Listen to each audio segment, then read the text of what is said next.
Well, we reached another Friday again. Thank you all for tuning in.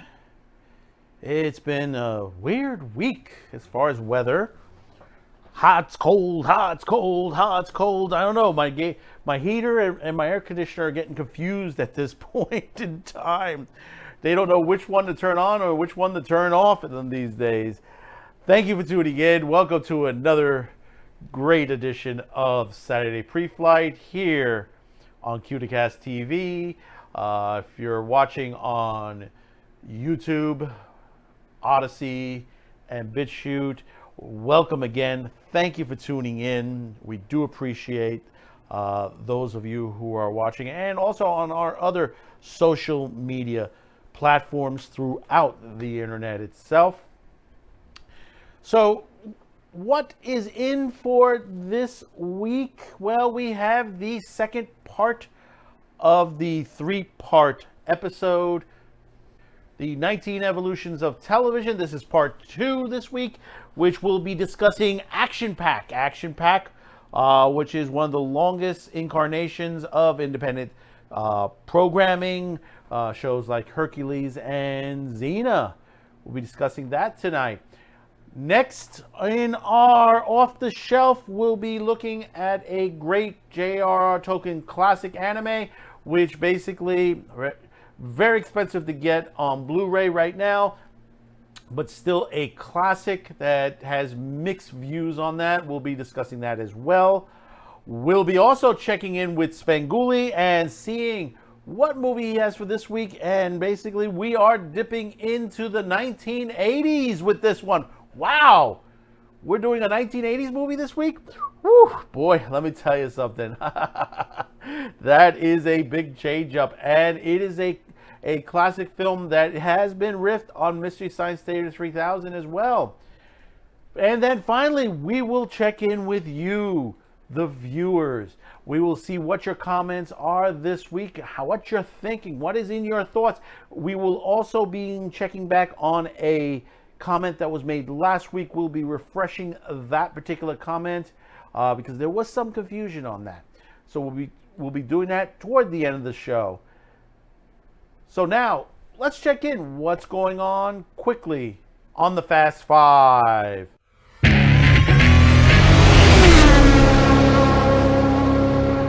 This week on the Fast Five, Harrison Ford has sustained an injury. It's a shoulder or arm injury on the set of Indiana Jones 5.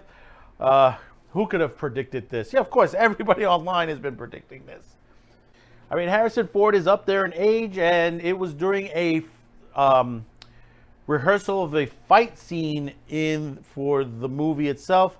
The productions will still continue to film as Harrison gets recoups from this injury. So filming hasn't stopped. It will continue throughout his recuperation. We hope that Harrison Ford gets well real soon, but we're not anticipating the Indy 5. We already know that it is going to be an issue when the movie comes out.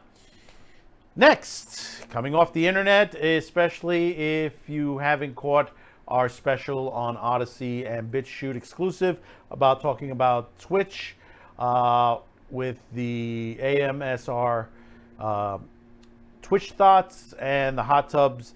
Now we're hearing OnlyFans. OnlyFans will be removing their adult content or their porn content from their site.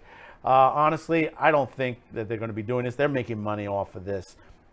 I think it's only just a political ploy to try to appease, but if they're doing it, they're making a big mistake on there.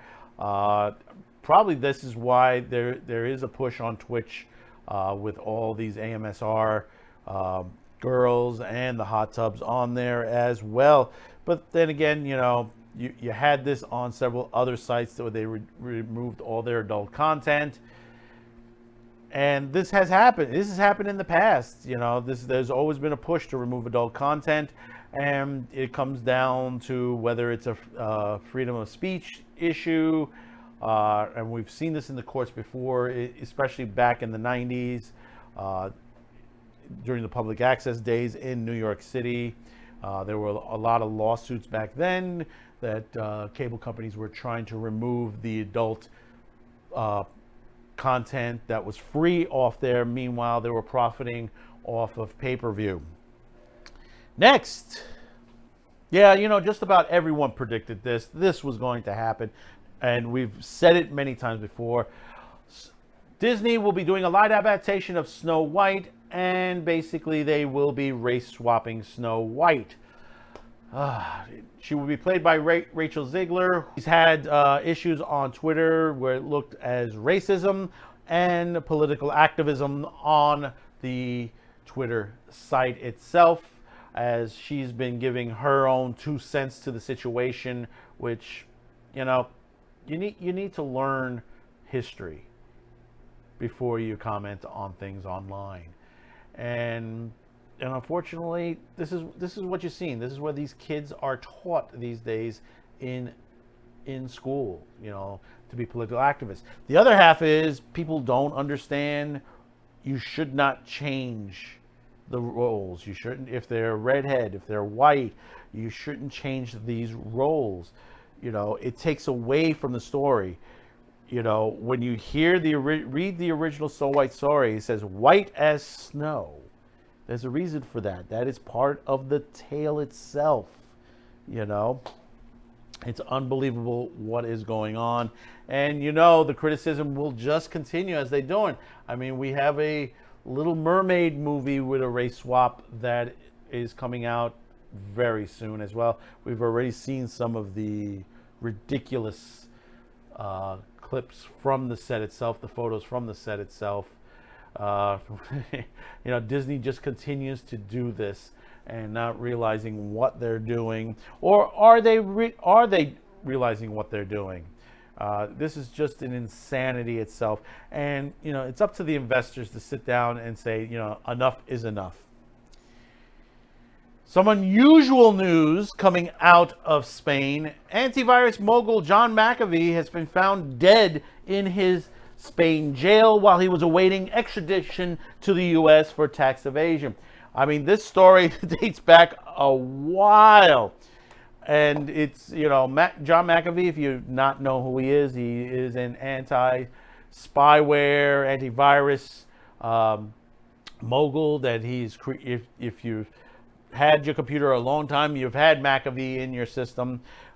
His fall, this is, someone who has not paid his taxes, have gone into cryptocurrency, owes a lot of money in taxes, escaped extradition, finally caught, and was found dead in his jail. 75 years old at this point.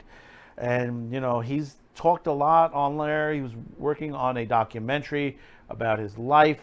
There's a lot of controversy behind this.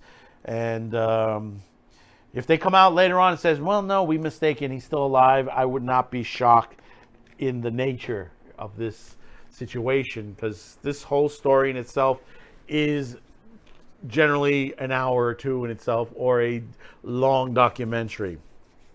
And finally, Demon Slayer. We reported this week on Madman with the Show. Demon Slayer has hit a milestone on Blu-ray DVD release. They've sold over 1 million copies in Japan alone. We expect the DVD Blu-ray release to be here in several weeks, as the on-demand and Funimation release is coming up very soon. This is still one of the most popular anime manga adaptations out there. It is popular with the fans, both East and West. There are new fans just starting up on this series in the manga, as we've seen. If you haven't heard yet, Barnes & Noble is running out of inventory of the manga itself. Supposedly the issue 1 and the final issue is out of stock. It won't be restocked until October. We have discussed this before, that there is going to be a manga shortage because the industry cannot keep up with demand. I mean, Demon Slayer has outsold the entire, and I'll repeat this, the entire comic book industry. You know, this is where you're showing the comic book industry, hey, this is what the stories that people want. Good, intelligent stories, not the crap you're putting out, like they're trying to put out a reboot of the Onslaught on X-Men, which is ridiculous in itself, and World War She-Hulk. This is the stuff that they're doing right now.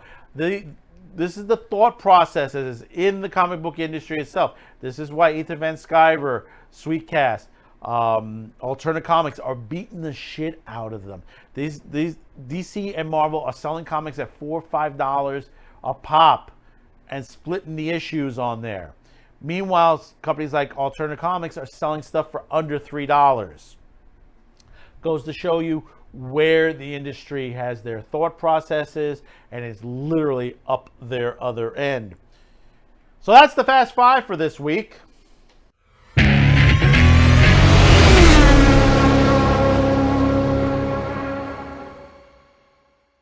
Well, last week we discussed in the first part the CBS Crime Time After Prime Time, where network television tried to compete with The Tonight Show, which, you know, that time Johnny Carson was running.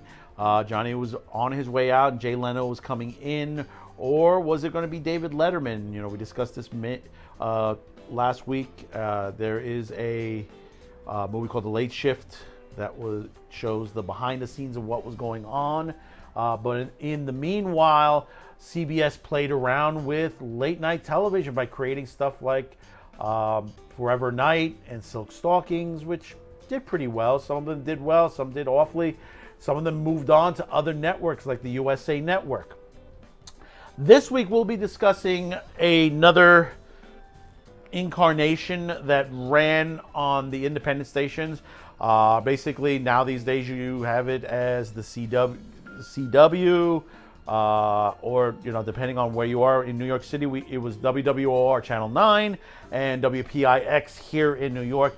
You know, it was various different networks throughout, independent networks throughout the country.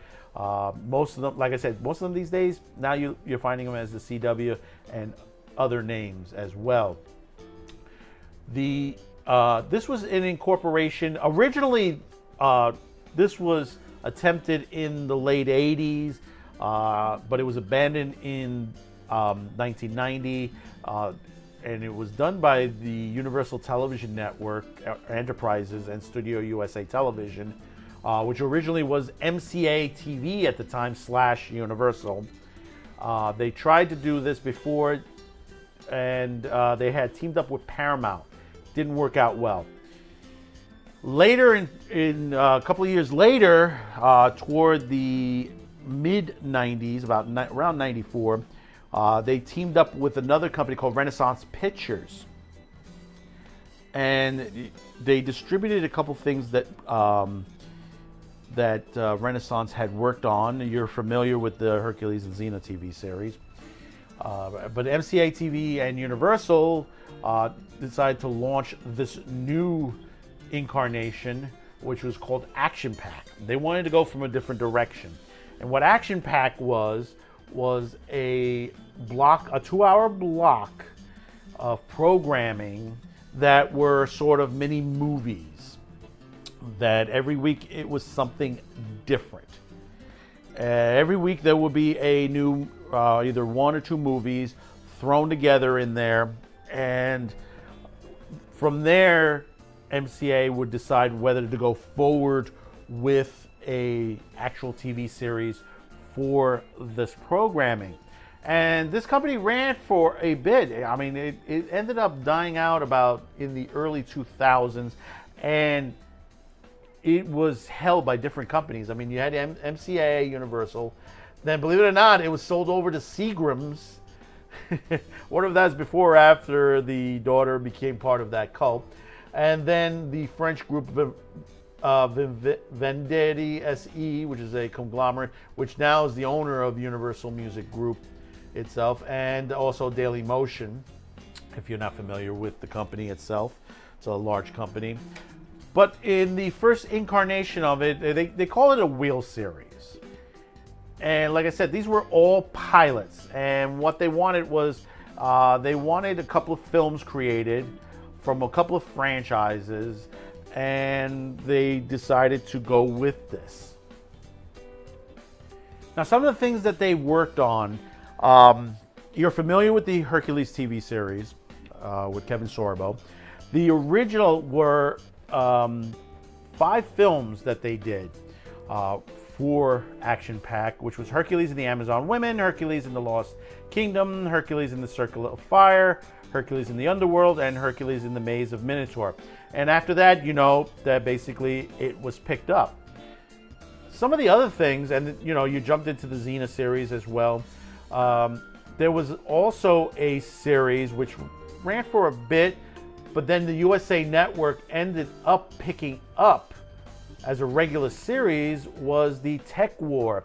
And these were books that were based on books by William Shatner. Yeah, that's right, folks. If you're not familiar, Shatner had his own series. I mean, most people said this was ghost written, but it was basically Shatner's idea. It was a series called Tech War. And you had 4 movies came out of it: Tech War, Tech Lords, Tech Lab, and Tech Justice. These are hard to get on. I'm not certain if it's on DVD, really. I know it's out there on the internet. In fact, I've seen it on YouTube once or twice on there as well. And some of it's not good quality on there, but I've heard there is some upgrades coming as well.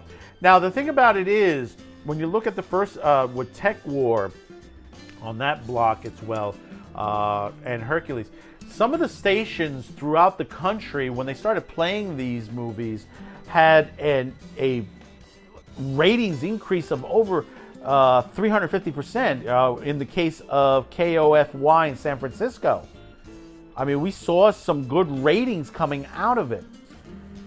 But unfortunately, some of this stuff, you know, kind of bankrupt some of the production houses. It just ended up, you know, to be very expensive at the time. If you look at Tech War, you had a lot of graphic effects used at the time. And this is the 90s, mind you.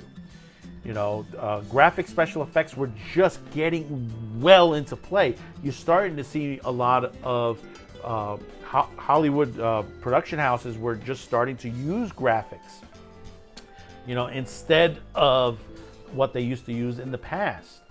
And this was not the only thing. The Hercules, Xenas, the Tech War. You had a couple of other series that were had run for a little bit, but didn't do well. And some of these were based on films. Now, those of you who are great movie watchers, you're familiar with the Midnight Run. Great series with Robert De Niro and the late Charles Grodin. Very good film. Now, Universal tried to create a TV series out of it. Obviously, you were not going to get De Niro. You couldn't afford De Niro. Who they got to replace De Niro was an actor, and you're maybe familiar with him. He was Shooter McGavin in Happy Gilmore. That's Christopher McDonald, basically replaced De Niro as Jack Walsh. And this was a series that they were trying to push on there, which ended up in 3 films. Another Midnight Run, Midnight Run Around, and Midnight Run for Your Life. Unfortunately, it didn't get really picked up. These three are available on DVD itself. You can find them out there. They were decent. They were okay. But I think at the time, I don't think anyone was really ready for a Midnight Run TV series. Good concept. You know, I do criticize. They said reboots from movies and stuff like that. But at this time period, Hollywood took chances with things.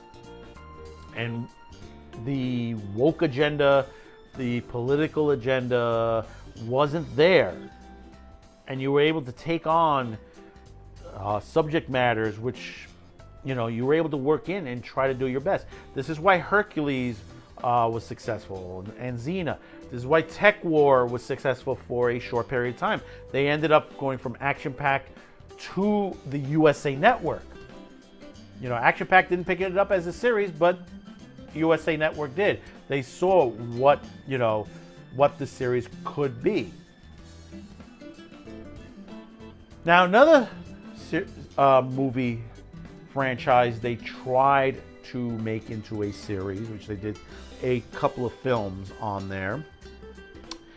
If you're familiar with the Burt Reynolds film Smokey and the Bandit, great film with the late Jackie Gleason, he is so fantastic. There is a video circulating YouTube of it was a party event for Burt Reynolds. I'm trying to remember what it was for, but I don't know if it was his birthday or something like that. Jackie Gleason showed up dressed as Buford T. Justice and sort of gave his little speech that he did in one of the movies on there, and he threw the curse with that some bitch, and it is a fantastic little thing. I mean, this is the style of Jackie Gleason. I mean, toward the end of his life, Jackie Gleason had some great movies. There's another great movie, Nothing in Common, with Tom Hanks. Wonderful performance in that one as well. I mean, he did some great movies in his history. I mean, The Honeymooners, most people will say, oh yeah, Jackie Gleason, he was in Smoking Man and The Honeymooners. No, he had a great career. He did many films and TV spots that he is well known for by those who are very well known for the TV and movie genre. Now, what they did was, in '94, they tried to make a sort of spin-off. Yeah, I know. You're thinking what you're thinking, but what they did was they wanted to make a prequel series. And the person that was chosen to play, of course they couldn't get Burt Reynolds, but it's going to be a younger Burt Reynolds, was played by Brian Bloom. And if you're not familiar with Brian, he was an actor. He did this role, and he's also the writer of the Call of Duty Modern Warfare. Yeah, that's right. Brian Keith Bloom, who went on to Call of Duty, played the Bandit back in the day. Of course, they used a Pontiac Trans Am, the newer version, on there. And they did several movies, Bandit Goes Country, Bandit, Beauty and the Bandit, Bandit Silver Angel. But this series didn't take off. And it was kind of a bit silly. Younger Bandit in his younger days, but more toward the present, because when the Bandit was back in the 70s, 80s. You couldn't do it. You couldn't really do it on there. And I guess that's why it wasn't as successful at the time. Now, this particular one should have taken off.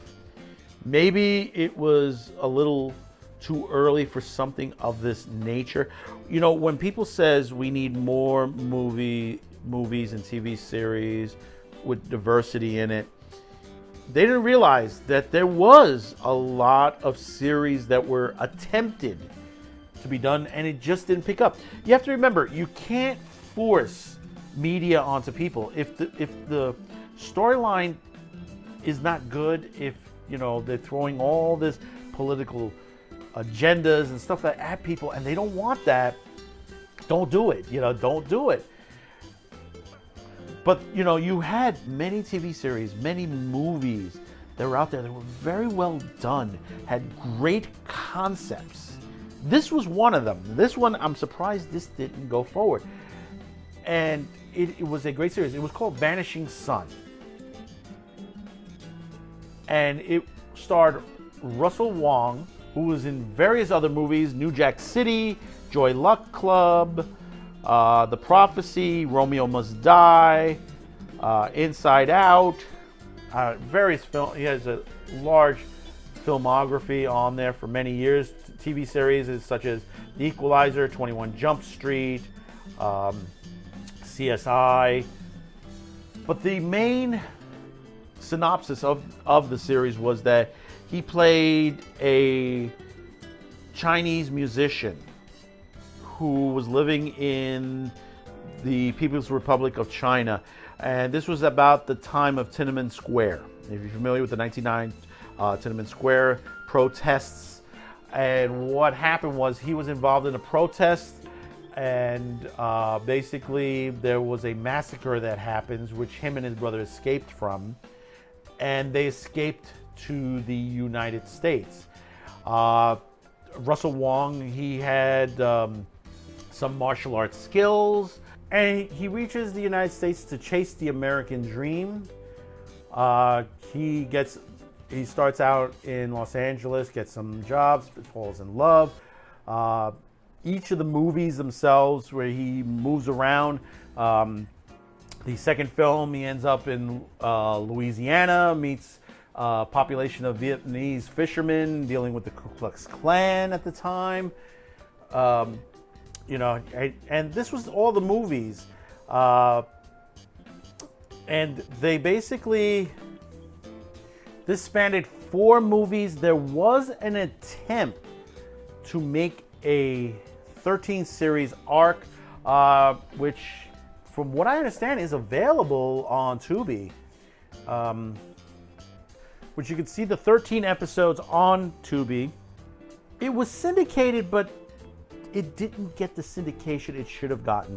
I mean, this is a series which was very well done for the time period on there.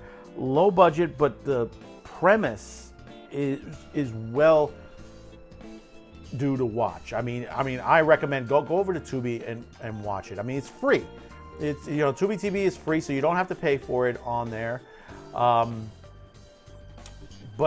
like I said, it's a good series. If you can find the movies, catch the movies themselves, so at least you get on there.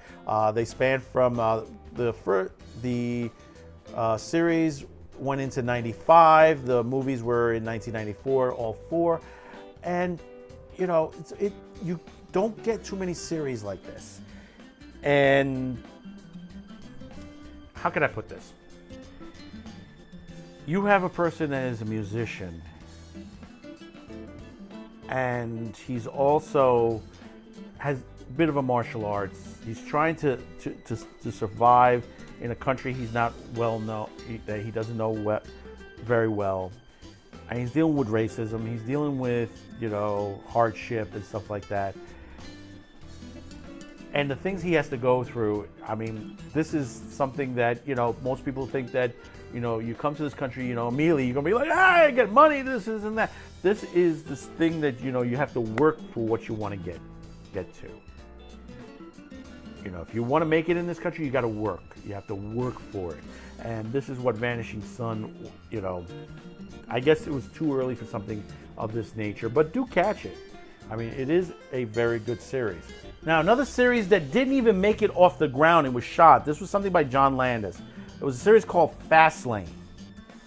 And it was supposed to have been a movie about 2 friends who finds a spaceship/car hybrid vehicle. It never made it to air.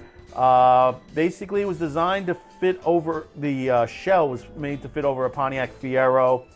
And it was auctioned, the shell was auctioned off in 2007. So there's some stuff, if you ever watch the action-packed trailer, Fastlane was in there. Now, this is not to be confused with the Tiffany Thiessen TV series, Fastlane. It has nothing to do with the crime drama. Like I said, this never really got off the ground.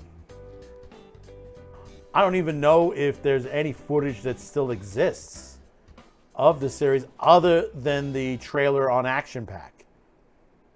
Now, as this was going on, like I said, Vanishing Son did get a 13 episode run, which most people didn't see really. You had Hercules, you had Xena, which was doing fantastic as well. There were other things that they were trying in the background on there. There was a Knight Rider TV series 2010, which it had a run, didn't do well on there, as as far as the series itself. In fact, I think it bankrupted a company on there. Then you had The Adventures of Captain Zoom, Beastmaster. They tried to get into a series. They had Beastmaster 3, The Eye of Brachus, which they did return Mark Singer to the role on there. They were trying on there. And then there was another one which ended up on Encore, which is Atlantis, The Lost Continent. Then it was finally known as Escape from Atlantis. It's kind of shuffled around. But you look at Hercules and Xena, the success, and you say, what else could they've done? As they got down the line a bit, there was a couple of other series that they started doing. Action Pack started launching what they call the back-to-back Action Hour, which consisted of two 30-minute series, these were two good series. And like I say again, they said, well, we need diversity and stuff like that. One of them was an all-female show to air along with Xena, which was Cleopatra 2525, which was a decent, and you can see this on Tubi. Tubi has this. Starred Gina Torres, Victoria Pratt, and Jennifer Skye. It was executive produced by Sam Raimi, Sam Raimi. And the whole premise is that it is a far future, sort of like a Terminator future, where machines they call Baileys, that they are controlling the Earth's surface. Humankind is basically underground, and there are people trying to create a resistance against the machines on there. And the two main characters, Gina Torres, Victoria Pratt, end up awakening a young girl played Cleo, who has been asleep for a long time before the fall of mankind, which is played by Jennifer Skye. And basically she's trying to help them survive by herself in a confusing future. And it has a hip opening on there. This is also done by Renaissance Pictures. It was picked up by Studio USA and US on there, but mostly was on the syndication rights on there. And it was a good series on there. The other series that was there, which is one of my favorites on there, which is a comedy played by Bruce Campbell. And you know where I'm getting to. And if you want to hear funny, okay, this was a good series. It's Jack of all trades.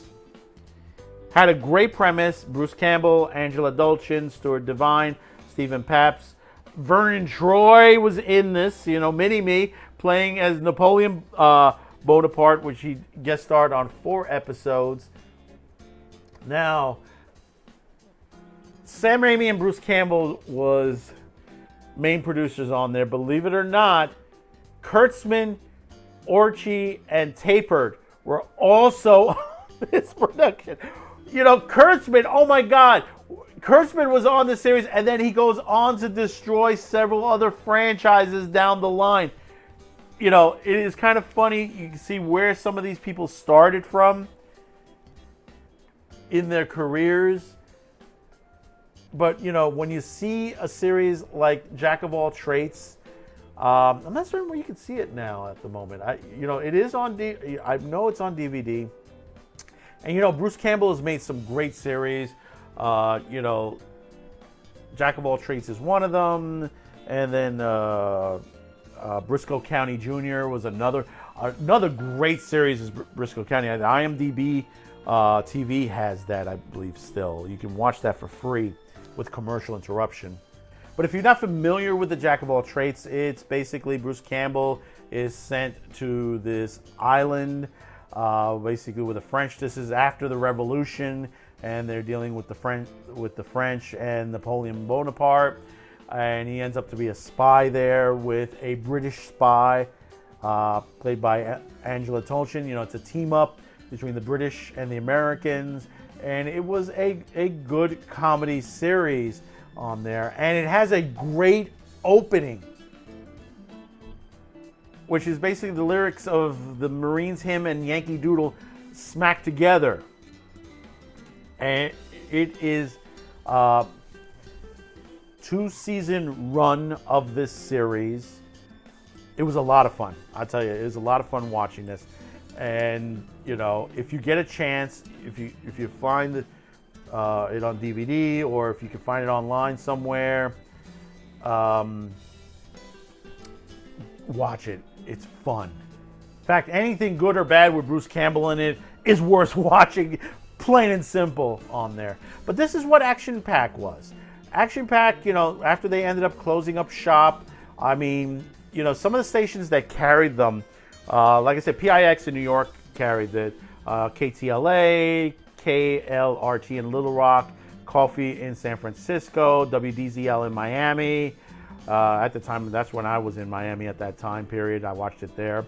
KDFW, KTXA, KDFL, and KDFA in Dallas, KIHA in Houston, WGN carried it in Chicago, WCWB in Pittsburgh, WGN in Atlanta. So this was all over the place. WFLX in West Palm Beach, WNUV in Baltimore. So, this was something that was around. You had some successes and you had some failures. I mean, the whole thing folded up in the early 2000s. But this is part of what Hollywood was doing at the time. You had MCA and Universal teaming up with an independent production house, Renaissance, they were filming all over the world. They were filming mostly in New Zealand because you had the Hercules and Xena series was done there. Most of their seasons on there. I mean, Hercules and Xena right now, I believe you could see on Tubi and maybe one other site. Great series. I mean, if you haven't seen the Hercules and Xena TV series, go out and watch them. They're fantastic on there. They get a little kooky toward the last of the season, especially the Xena series. When they get into the Roman Empire, gets a little crazy on there, but still, it was very well done on there. But this is part of what was going on. And Hollywood wasn't afraid. What happened with Hollywood? Why would people, look at back here and say, listen, this is some great content. And then you look at today and look at the crap that's being put out on broadcast television today. It's incredible that, you look at this perspective of what has been going on with it, all these productions, and they can't go back to something like this where they take a chance on something of a story that basically, like Vanishing Sun, it's an independent story, well done. Or take a chance on something that, may not do it, but put a little bit of money in it. It's easier to produce these days some of this programming. You don't have to have big action stars or dramatic stars. Some of the people that were involved in these productions were just starting in their career. I mean, when you hear like Bruce Campbell's in here, Bruce Campbell was in multi-million dollar, $100 million movie franchises. He was in low budget stuff. The Evil Dead movies didn't cost that much back then. They took a chance on a Shatner series, Tech War. It did cost them a lot, and it kind of hurt certain production companies. Same thing with the Knight Rider 2010. It kind of hurt as well. But then you had stuff like the Midnight Run TV series, and you had Bandit. They tried. It didn't work out. It failed. They moved on. This is the thing. In Hollywood, you take chances.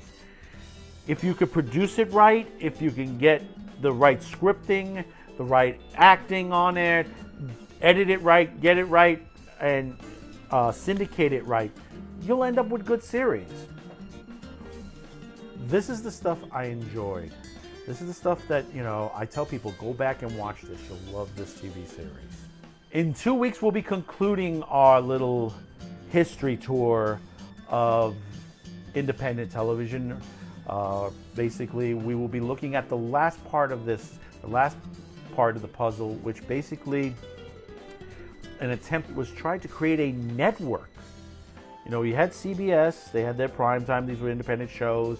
You had the Action Pack, same thing on there, and they moved around.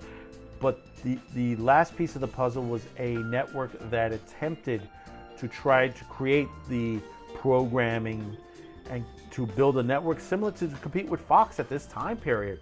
Eventually, you may know some of the reincarnations of this, which is the UPN network and the WB. The original entertainment network was Prime 10 Prime Time, P10 Prime Time. And these were multiple TV series that were done for it.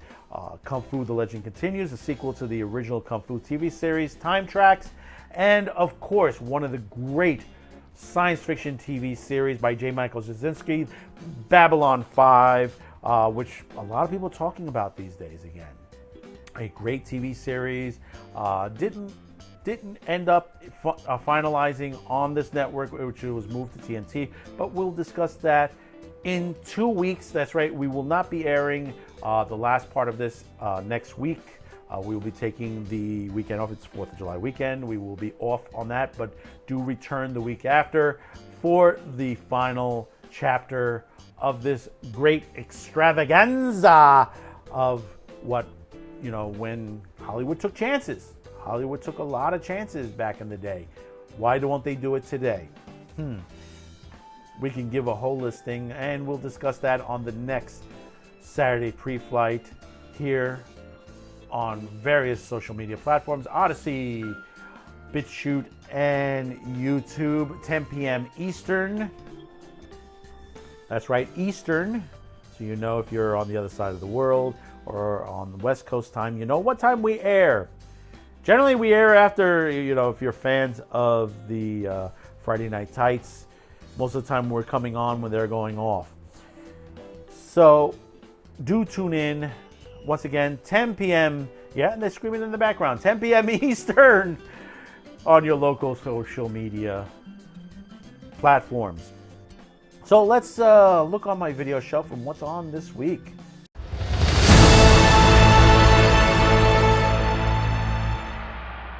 Well, on my video shelf this week comes a great classic from 1978, directed by the great Ralph Bakshi. That's right, it's The Lord of the Rings.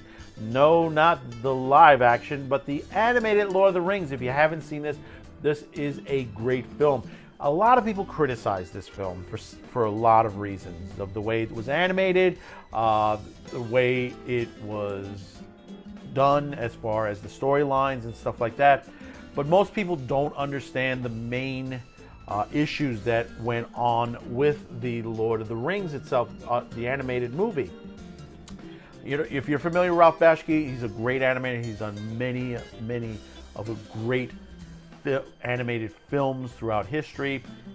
I mean, this is, he's done some great stuff out there, including some more recent films that you saw, like Cool World. He's well known for one of my favorites, Wizards. He's also known for Fritz the Cat, Fire and Ice.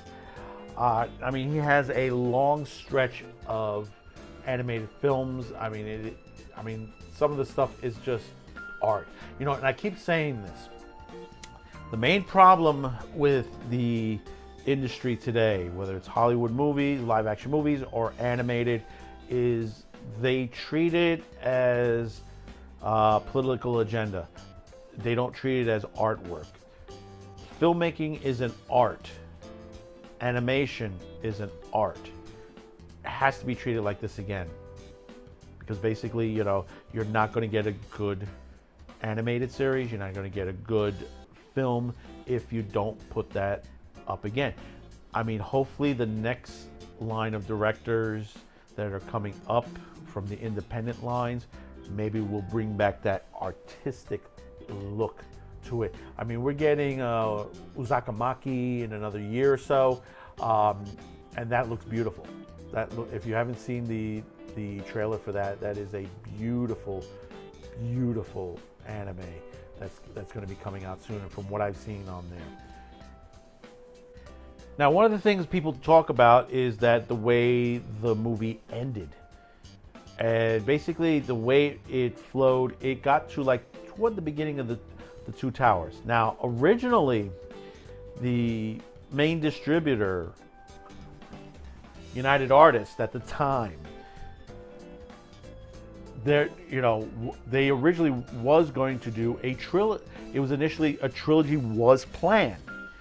Unfortunately, you had changes in the regime at United Artists. Arthur Krim had resigned and was replaced by Andy Abeck. And what happened was the executives up there, they were afraid to put out a movie into the theaters that would be a part one. You have to think about this at that time period. This is 1978. People were looking at films, sequels to movies. They were out there, but not like, where Hollywood was saying like, oh, yeah, let's plan a sequel for this movie. No, these days, yeah, sequels are out the wazoo these days, but back then, not as much, and they didn't bank on them. And with the new head tops at United Artists, they just basically didn't want to do it. And the thing about it is, the movie did well, but as somebody said, they failed to overwhelm the audiences. Even though there is B-roll footage that was shot, Bashki already had started on the sequel. And then, of course, what came in, and he wanted to fix some of the things that they missed from the first movie itself. So, kind of like bring it closer to the book. But then again, Rankin and Bass came out with their version of Hobbit, Return of the King. Lawsuits ensued. A lot of craziness came out of it. Even though the Rankin Basses, they had songs in it. People like, they got music in Lord of the Rings. But it was also a nice version of it as well. It was a very good version as well. I do enjoy The Hobbit, Rankin Bass, and The Return of the King. Return of the King is the final part of the Lord of the Rings on there. So basically, you had all this stuff that was going on. I mean, the daughter of J.R.R. Tolkien, I think his name is Priscilla, she enjoyed the film. She did enjoy that. She loved it. And I tell you, she tried to get the company, she argued with the company to get a sequel done, but they refused to do it. Now, a lot of people say, well, it never happened, the argument, and there's a lot of confusion on there, but I would believe one of the members of the Tolkien family would push for that. And you've seen that's happening now. There are people that are trying to fight back against the Amazon Lord of the Rings because of what they're going to do to this series. They said, well, we need diversity in the Lord of the Rings. Do you not understand, and I tell people today, do you not understand where Lord of the Rings does take place? It's fictional Middle-earth, but technically it represents an area in Europe. You can't say representation in the middle of Europe at a time period, where the world was still young. You can't do that. You want to take a movie that, say, was made in Africa, about the early days of Africa, and put people maybe from Asia, from, say, from the Caribbean or something like that. No, they didn't exist in that part of the world way back then. You can't change the history on there. This is the same thing that's going on with the Anne Boleyn movie that happened in the UK. You can't change her color because you want a check mark on there. Anne Boleyn was white. That's right. She was white. You can't say she was black, she was Hispanic, she was Asian. You can't do that. You're changing history. So you don't think of the situations where people look back at some of these movies and say, oh, gee, Anne Boleyn was black. No, she wasn't. If you're teaching something of a historical or something of a nature of that period, be correct on how you tell it. Be correct on the people you put into it. If you're creating your own fictional story of that period, be correct as well. You can't keep doing this constantly. But getting back to The Lord of the Rings, it's a great movie. You have to see this if you haven't seen this. Unfortunately, you're going to have to shell out.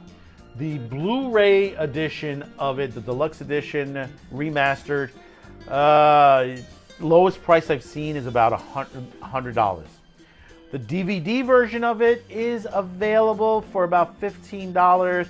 You're able to see it on Amazon Prime, but I say get the DVD. Own physical media. It's a great movie. It is different from Peter Jackson's version. Take it from another director, Ralph Bakshi, who is a fantastic animator who gives his own touch to the Lord of the Rings saga. That's my video off the shelf this week.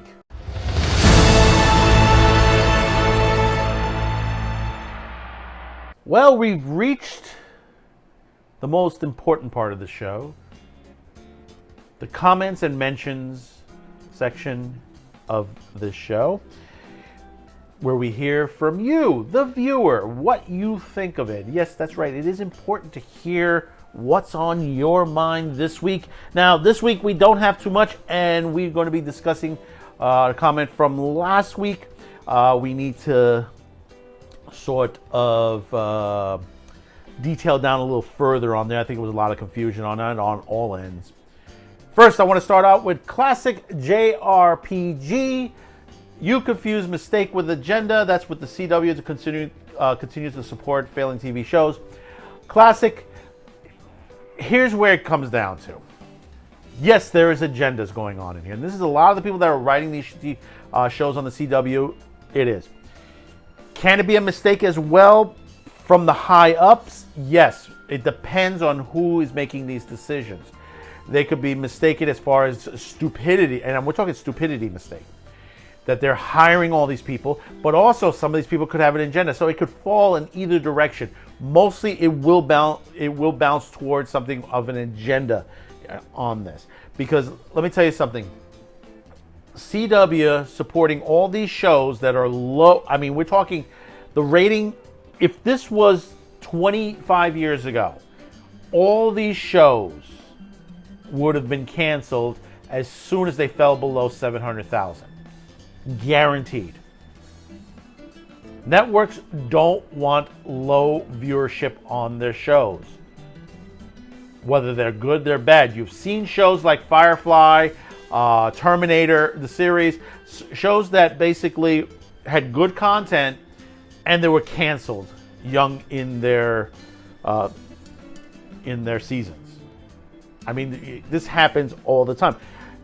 Sometimes it's also part, dollar signs as far as, the production itself. Does it cost too much? Which happened to The Expanse. The Expanse got knocked off Sci-Fi Channel, picked up by Amazon because of money. And Amazon has cut it off for similar reasons. High ratings, but basically it costs too much. Then you have low ratings, and basically they keep it on. That's what's happening now on there. You should get rid of the fat that doesn't well. I mean, right now, Superman and Lois. I just caught the recent episode. I think one of the best episodes they've had already this season. It's been doing excellent. It has been. This is the kind of superhero series we wanted. Now we haven't gotten to the end. They could still screw this up at the end. They could still screw this up, and there's a couple little things in between which I can say, okay, bypass. It's still a good show. But everything else, Batwoman and all the others, Flash has dipped another, on there. I'm completely done with the Flash at this point. Flash, I'm hands on. Legends of Tomorrow have been done for about 2 seasons now.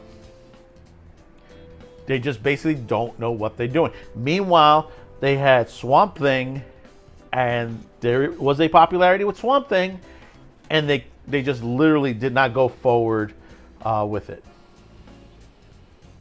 And I've said this before, Hollywood is dead. There is probably going to be a push again. And a lot of people are looking back at the 80s and 90s during those time periods when television started to change and you took chances. You saw it today on this episode, the action pack, which was Universal, was done by Universal, and the shows that they came out of it. You had Hercules, you had Xena, you had all these great shows, and then you had some of them that were not too great, and some of them that were just literally, they were good, but they just passed on to it, and they were well done, and they still passed on it.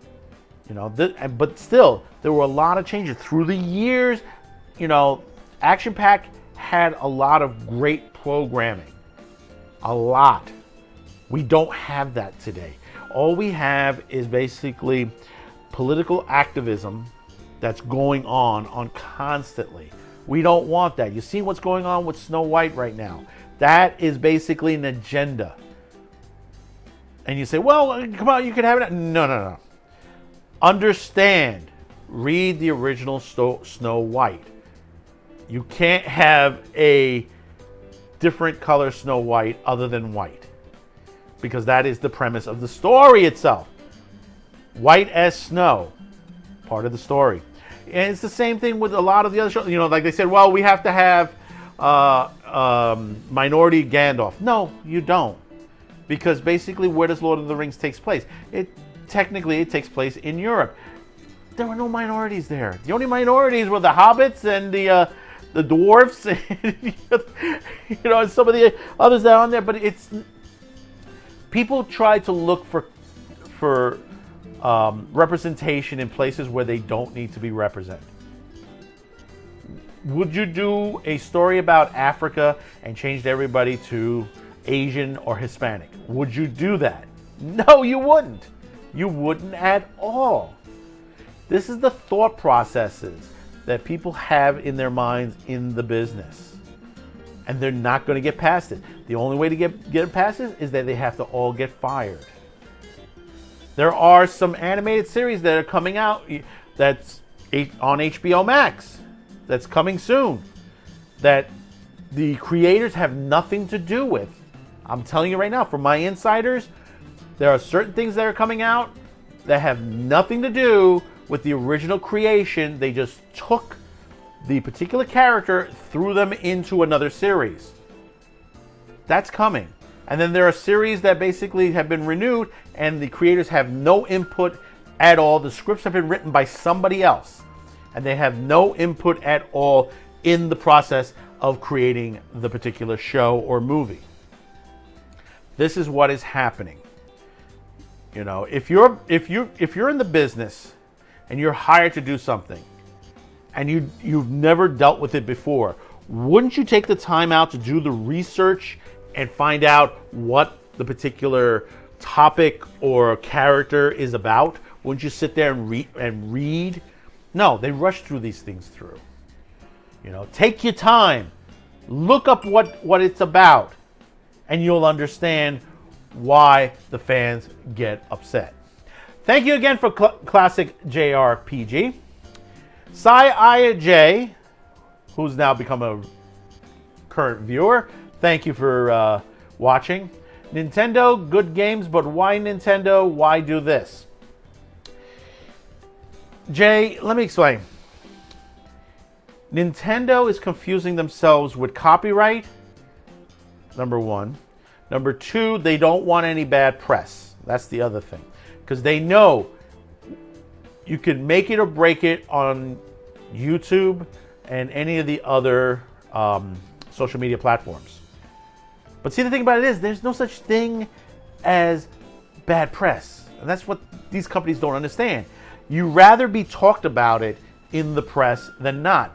Even if it's a bad review. Some people will, there have been many times where people have gone out and gone to see a bad movie just to see for the hell of it. Or bought a particular game or product to see why is it so bad? These days, it still continues on. These guys are still afraid of these things, but also, they just are very confused as well about the business. And then we come back with Yusef Al-Dujan, who replies on it. It's mostly from Japan. They don't get free advertisement. Yusef, there is one thing about this. Understand this. Whether you're in Japan, whether you're in, well, I can't say China that much, but in most of the world, if you're on YouTube, if you're on Twitter, Parler, or any of these sites, and you talk about their particular product, that is advertisement. You're advertising, but you're not getting paid for it. That's why some people says, well, this is not, I'm not being paid to talk about this. I've gotten this particular product or this game, or I've seen this particular movie. Here's my impression of, this is my review of this product and how I feel about it. That is free advertisement. This has been around for a long time, long before YouTube. My backstory days, I was in public access in the 1980s. I was on Justin TV in the early 2000s. I've talked about these things. These are the things that people talk about on broadcast and now on internet. And basically, it's technically an advertisement, for the product, whether it's good or bad. That's why I say there's no such thing as bad advertisement. It's advertisement. Because people will be like, oh shit, it's the biggest piece of junk ever. I got to see why they're calling it that way. There was in a movie now, Ishtar, and Ishtar, I have to laugh at this. Ishtar, not the greatest film around, was about to get a Blu-ray release recently, and it's been canceled because of the rights issue. But back when this came out, it was not a great movie. I mean, this came out like in 1987. Warren Beatty, Dustin Hoffman, Charles Grodin, Carol Kane. It was sort of a homage to the old Bob Hope, Bing Crosby buddy films in a way. Not the greatest movie in the world. Not the greatest. Didn't gross well. Basically, it was a $51 million budget. Only grossed about $14.4 million. But people did go see it, and people saw it online. I mean, as soon as this came out online or on cable, people did watch it. They wanted to see why was it a bad movie. You can't say that, hey, listen, you shit bombed my product. Yeah, you shit bomb if it's crap, if it's not good, but that's my opinion. If your TV series is bad, I'm going to say it's bad. If your video game doesn't work well, I'm going to say that. You can't stop people from talking about it. They're afraid they're going to lose all this money. By attacking the people talking about it, that's where you're going to lose out. You're going to lose out always, because when you attack those reviewing them, whether it's YouTubers, whether it's people on ODYSEE or any Twitter, stuff like that, it makes it look like you're trying to hide something. And in most cases, the way things are going these days, it's people who are political activists who basically want to throw in. The Last of Us is part 2 is one of the biggest proofs on that. They pushed their agenda in the video game, created a sequel to a game that should have been perfect for a sequel, but then they changed a lot of things to reflect an agenda. Check marks across the board. Thank you again, Saya I&J and Yusuf Al-Dujan.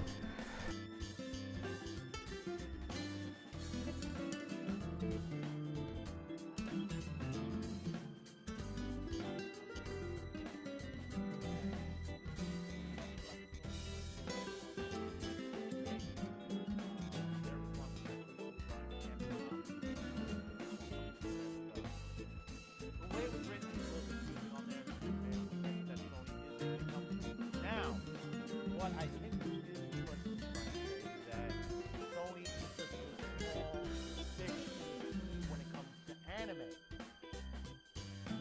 No, it's not. If Sony continues to do what they're doing, if they're able to purchase Crunchyroll, it technically in the United States, it's not worldwide, it's the United States, they become a monopoly in the West. For the reason why, because basically there are not that many companies. There's a good amount out there, but there are not that many companies like Funimation and Crunchyroll. There are some that are out there that are doing their best to push ahead. You know, you got Viz Media in the background and a couple others.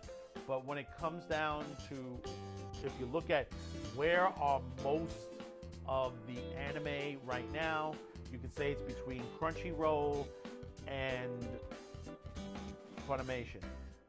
Yes, Netflix is increasing on theirs.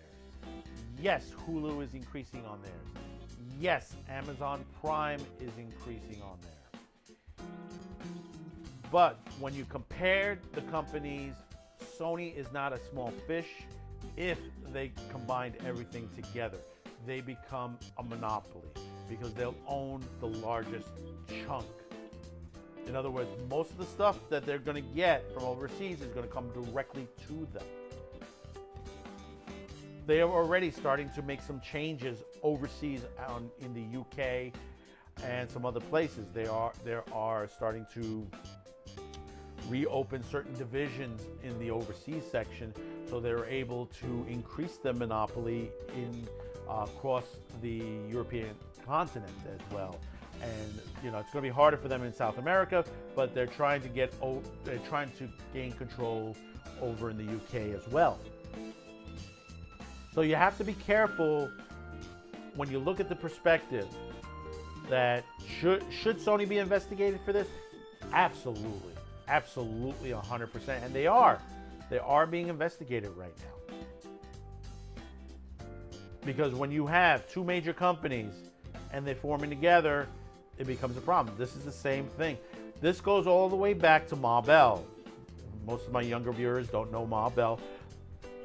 The phone company used to be one large company throughout. As we were getting into cellular communications, as communications were changing, the internet was coming in, they had to be split up. That's where we got AT&T and all the other companies that you see now today. AT&T was becoming the situation all over again. That's probably why they had to push off HBO Max with Discovery.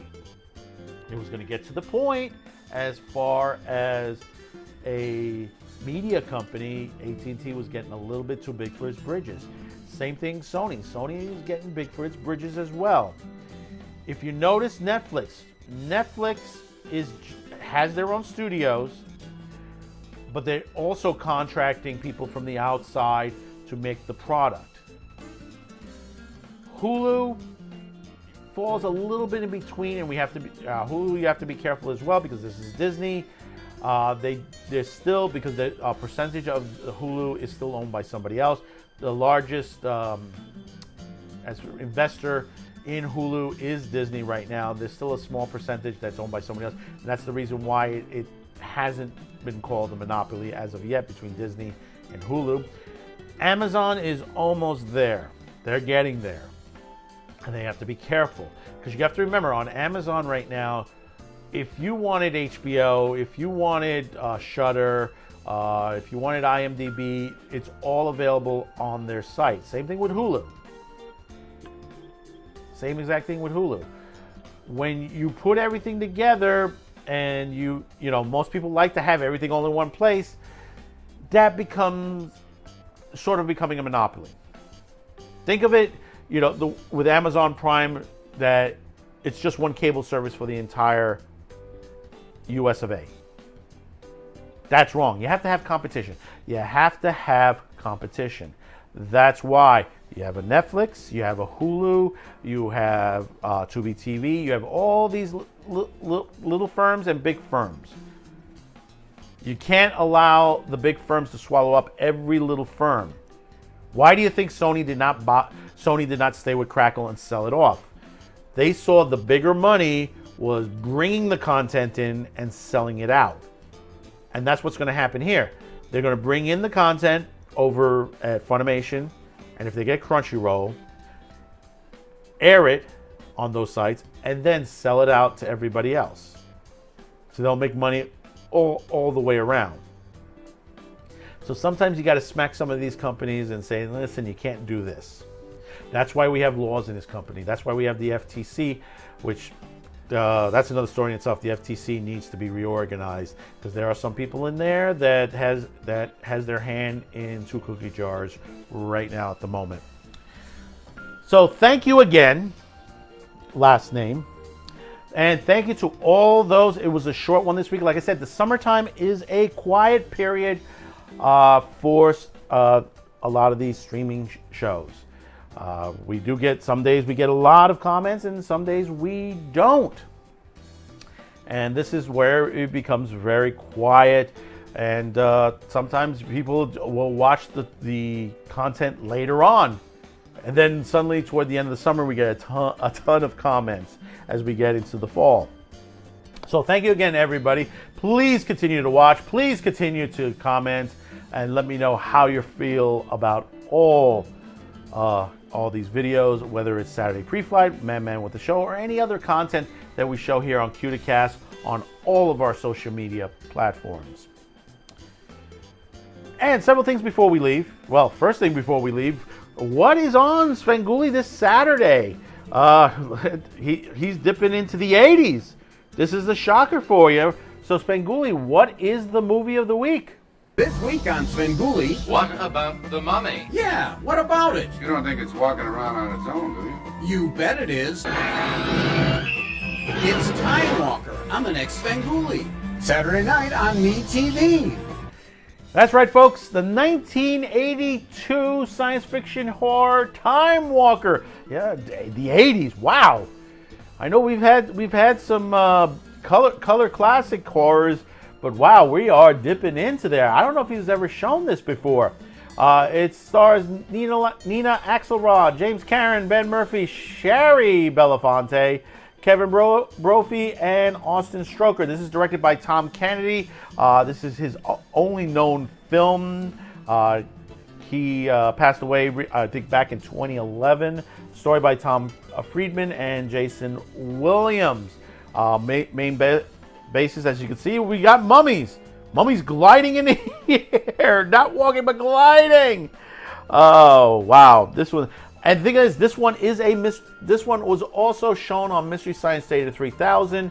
Not certain what version Svengoolie is showing, because there are a couple of versions of this movie, which is basically, if you look it up, Mystery Science Theater 3000 has it as Time Walker, but they also has it listed as being from another planet on their main cover. I mean, this one is a weird one, well worth the watch.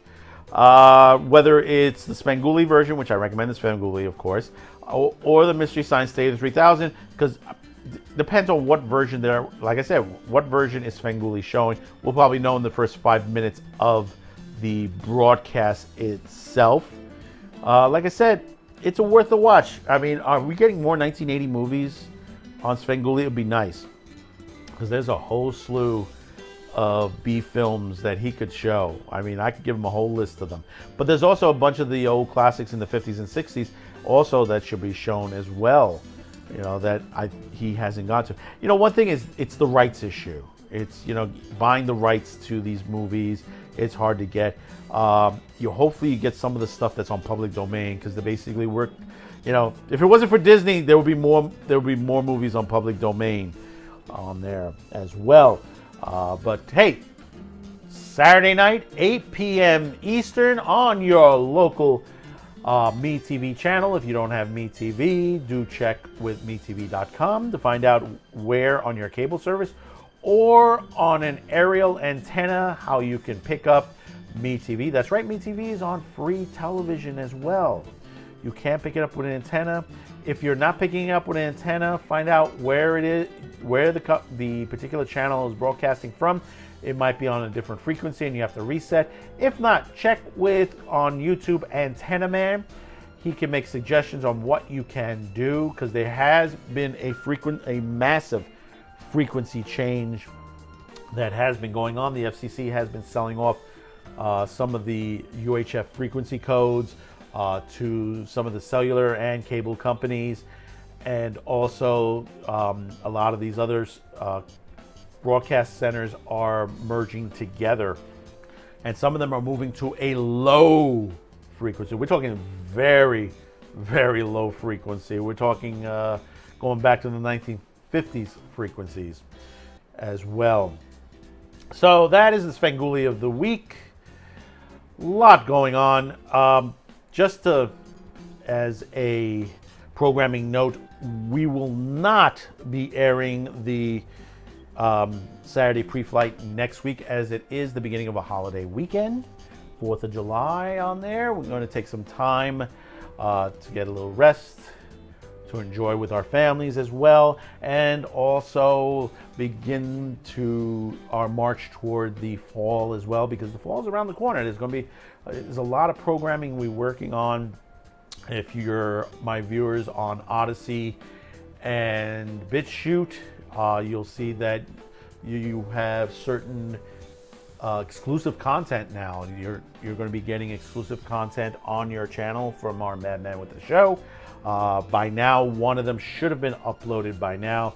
You will see on the corner of your screen, on the thumbnail, that basically it is an exclusive to this particular social media site, because we found that a lot of our subject matters that we talk about, it does get shadow banned by YouTube. So a lot of you miss out, don't even know that this particular subject matter is being discussed on our social media accounts.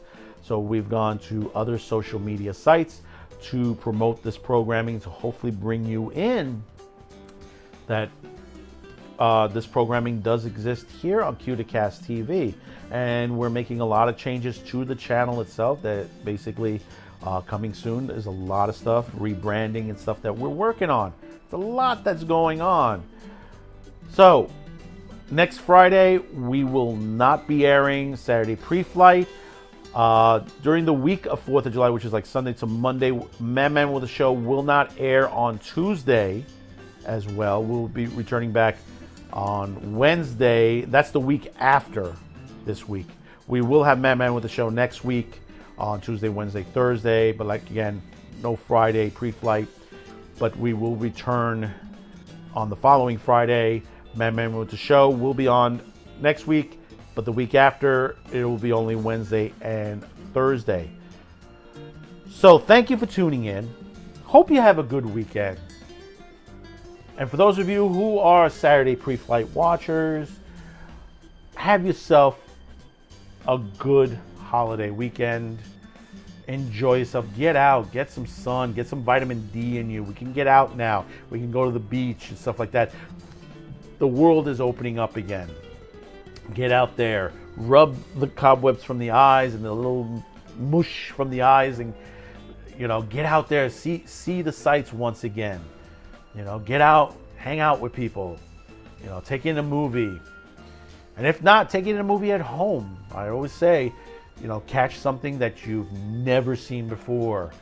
If you have an independent movie theater by you, please support them. Stuff like the Angelica Playhouse in New York City, do support them, because basically their films are hardly watched. There's a good amount of people do watch them, and there are people who never heard. I was discussing the other day with somebody that, of Hard Candy and The Proposition. They've never heard of these movies before, and they said, "Oh my God, I've never heard this." I said, "Yeah, because basically a lot of places didn't play it, even though it's been on cable, but people didn't think to watch them because they never heard of them." So please support those independent films. Very important on there. And also support the independent producers here on all of the social media platforms: YouTube, BitChute, ODYSEE, Minds. We need your help out there. There's a lot going on. And by you subscribing, that's a help. By you hitting that like is a help. By you commenting, it's a help. By you sharing the video, the most important is to share the video. That's a help. So until next time, we'll see you again. Stay tuned for part 3, which is in 2 weeks, of this extravaganza that we've been doing for the last 2 weeks. Thank you again. Bye-bye now.